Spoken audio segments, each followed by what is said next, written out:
আসসালামু আলাইকুম। আজকে আমি নান রুটির রেসিপি নিয়ে এসেছি আর এটা খুবই সফট হয় আমি যেভাবে তৈরি করি এবং অনেকক্ষণ পর্যন্ত কিন্তু নরম থাকে, তো সেটাই একটু শেয়ার করছি আপনাদের সাথে।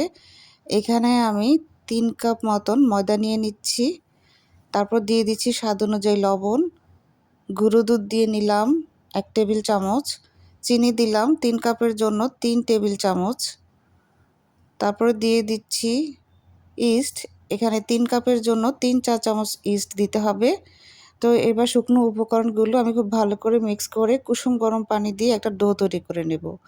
আর ডোটা কিন্তু একটু নরম হবে, অর্থাৎ আমরা নরমালি যে রুটির ডো করি ওরকম হবে না, একটু নরম হবে। তো এই যে দেখতেই পাচ্ছেন একটু আঠালো টাইপ, তবে একদম টেনশনের কোনো কারণ নেই। 7-8 মিনিট পর্যন্ত এটাকে একদম মথে নিতে হবে, ততক্ষণে এটা সেটিং হয়ে যাবে।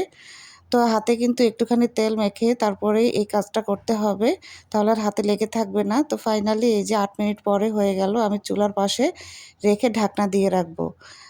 তো এই যে আধা ঘন্টা পরে ফিরে এলাম, আধা ঘন্টা পরে কিন্তু এটা ফুলে ডবল হয়ে গিয়েছে। তো আমি আবারও 2-3 মিনিটের মতো এটাকে মথে নিব। তারপরে ছোট ছোট লেচি কেটে নিয়েছি।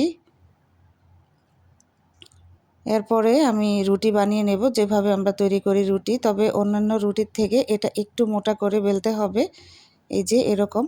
তারপরে আমি তাওয়া আগেই গরম হতে দিয়েছি, মৃদু আঁচে এটাকে ঢেকে রান্না করতে হবে।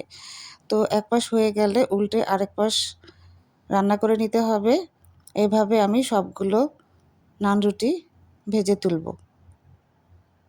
অনেকক্ষণ পর্যন্ত কিন্তু এই রুটিটা অনেক নরম থাকে।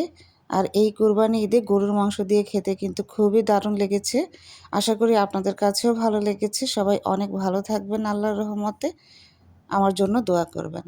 আল্লাহ হাফিজ।